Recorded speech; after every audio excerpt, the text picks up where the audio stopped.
வணக்கம். நான் ஸ்ரீரங்கம் ரவி உங்களோட பேசிகிட்ருக்கேன். இது மே மாதத்திற்கான ராசி பலன்கள். மீன ராசி. மீன ராசி நேயர்களை பொறுத்த வரைக்கும் ஜென்ம சனி கொஞ்சம் தொல்லை தான். சுக்கிரன் அவ்வளோ ஒன்றும் விசேஷமானவர் இல்லை, ஆனால் உங்கள் ராசியில் உச்சம். கூட புதன், கூட ராகு. திடீர்னு பார்த்தா நான் எவ்வளவு பிரமாதமாக நான் செய்கிறேன் எல்லா வேலையும், திடீர்னு செயல் இழந்தார் போல் ஒரு மனோநிலை. கொஞ்சம் கூட கலங்க வேண்டாம். தொழிலில் ஒரு தொய்வு ஏற்பட்ட போல நிலை இல்லையா, மற்றவங்க இம்பார்ட்டன்ஸ் கெயின் பண்ணுற மாதிரியான ஒரு சூழல், இதெல்லாம் தென்படும். ஆனால் இது ஒரு தொடர்கதையாக இருக்குமா அப்படின்னா அப்படி இருக்கணுங்கிற அவசியம் இல்லை.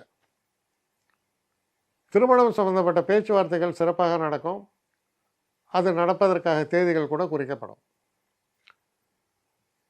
சில நேரங்களில் நம்மள்கிட்ட கெப்பாசிட்டி இருந்து கூட சில காரியங்களை நம்மால் சாதிக்க முடியாத போது நமக்கு கோபம் வரும். 2இல் இருக்கும் சூரியன், பெரிய கோபம். என்ன சொல்லுவீங்க, என் கண்ணு முன்னாடி எவனும் நிற்காதீங்களா போங்கடா, அப்படி பேசுவீங்க. வாயில் நெருப்புமாங்க, அது உங்கள் வாயில் பார்க்கலாம். ஆனால் அதை அடக்குபவன் தான் உயர்வான். வெளிக்காட்டாதீங்க, அடக்குங்க. அடக்கிறதுனா சில நேரங்களில் அதுவே வியாதி ஆகிடும். அதனால் அதில் ஒரு பேலன்ஸ் வச்சுங்க. 15 தேதி வரைக்கும் பார்த்திங்கன்னா கொஞ்சம் செட்பேக்கு, நம்ம காரியங்கள்லாம் தடைப்பட்டு நிற்பது, இது போல் ஒரு தோற்றம். 15 தேதிக்கு என்ன ஆகும்னு பார்த்தீங்கன்னா, அந்த குருவானவர் 3லிருந்து 4க்கு போகிறார். 3னா இனட், அதாவது எந்த பிரயோஜனமும் இல்லை. 4ஆம் வீட்டுக்கு குரு போகும்பொழுது அது கேந்திரஸ்தானம். உங்களுடைய முயற்சிகளுக்கான நல்ல பலன்கள் இப்போ வர ஆரம்பிக்கும். குரு பார்ப்பது 10ஆம் வீட்டை. தொழிலில் முன்னேற்றம், வேலை பார்க்குற இடத்துல நல்ல பேர், ஒரு டல் மூமெண்ட்டுங்கிறது மாறி பிரிஸ்க் மூமெண்ட்டாக மாறுறது. அதே போல் உங்கள் ராசிக்குள்ளே உட்கார்ந்த ராகு 12ஆம் வீட்டுக்குள்ளே வரார். கேது 6ஆம் வீட்டுக்குள்ளே போகிறார். அது 19ஆம் தேதி. அப்போ என்னாகும், மனசில் ஒரு தெளிவு ஏற்படும். இதுதான் என் பாதை, இதில் நான் பயணம் பண்ண போகிறேன், எனக்கு வெற்றி என்பது நிச்சயமாக ஏற்படும் அப்படிங்கிற மனோதைரியம்.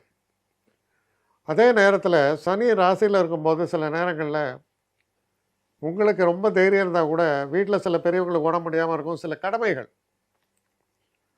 ஒரு பக்கம் கயிறு கட்டி இழுத்துட்டு தான் இருக்கும். ஆனால் 10ஆம் வீட்டை சனியும் பார்த்து குருவும் பார்க்கும்போது தொழிலாகட்டும் இல்லை பெற்றவங்களுடைய ஒரு ஹெல்த்து விஷயமாக இருக்கலாம், எல்லாத்துலேயுமே ஒரு பிரச்சனைன்னு ஒன்று வரும். ஆனால் அந்த பிரச்சனை நீங்கும். ஏன்னா சனி பார்வையால் பிரச்சனை உண்டாகலாம், குரு பார்வையால் அது நீங்கும் 15ஆம் தேதிக்கு அப்புறம். அதே நேரத்தில் மனசு ஒரு ரெஸ்ட்லெஸ்னஸ்ன்னு இருக்குது. ராகு கேதுவுடைய தன்மை அது மாறுறது. ராகு 12, கேது 6.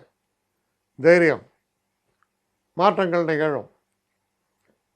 அப்படி பார்க்கும்போது உங்களை பொறுத்த வரைக்கும் குழம்பின குட்டையாக இருந்த நீங்கள் தெளிந்த நீரோடையாக மாறுவீர்கள். அதுவே போகிறோம் உங்கள் காரிய சாதனைக்கு. படிக்கக்கூடிய மாணவர்களை பொறுத்தவரையில் எந்த பிரச்சனையும் இல்லை, தைரியமாக செயல்படுங்கள். புதனானவர் 2ஆம் வீடு 7ஆம் தேதி அன்றைக்கி, அப்புறம் ஒரு 16 நாள் தான், 23ஆம் தேதி அன்றைக்கி 3ஆம் வீட்டுக்கு போகிறார். ஸோ புதனுடைய மூமெண்ட் நல்லா இருக்குது, உங்களுக்கு சாதகமாக இருக்குது. படிப்பை பொறுத்த வரைக்கும் நீங்கள் பண்ணக்கூடிய முயற்சிகள் என்பது நிச்சயமாக வெற்றியை நோக்கி செல்கிறது, வெற்றி நிறைத்து தருகும். அதில் எந்த குழப்பமும் வேண்டாம். அதனால் சில செட்பேக் இருக்குது, ஆனால் அந்த செட்பேக்லேருந்து வெளியில் வர வழியும் இருக்குது. அந்த வழியை சரியான முறையில் அடாப்ட் பண்ணுங்கள். பிரச்சனைகளை எதிர்கொள்ள முடியும், சில நேரங்களில் வெற்றி கொள்ளவும் முடியும். இதுதான் சூட்சமம். தைரியமாக செயல்படுங்க. என்னை காண்டாக்ட் பண்ணணும்னு நிறைய பேர் நினைக்கிறீங்க. தயவு செஞ்சு என்னை காண்டாக்ட் பண்ணுறதுக்கு ஒரு மெயில் அனுப்புங்க. srirangamravi1@gmail.com. இது ஸ்க்ரீனில் பார்க்கலாம், இது அப்பியர் ஆகும். இந்த மெயிலுக்கு எனக்கு அனுப்புங்க. எனக்கு நிறைய பேர் அனுப்புகிறீங்க, நான் ஒருத்தன் தான் அதை பார்க்குறேன், செய்கிறேன். ஏன்னா இது வேகமாக செய்யலாம் முடியாது. ஒரு நாளைக்கு ஒரு 3 பேர் பார்ப்போம், 4 பேர் பார்க்குறோம். அதனால் கொஞ்சம் டிலே ஆகுது. கட்டண சேவை தான். இந்த கட்டணத்தை செலுத்திய பின்பும் கிட்டத்தட்ட ஒரு 5-6 நாள் ஆகும். சில பேர் நினைக்கலாம் கட்டணத்தை செலுத்தின உடனே அடுத்த நாளே பார்க்கணுன்ட்டு.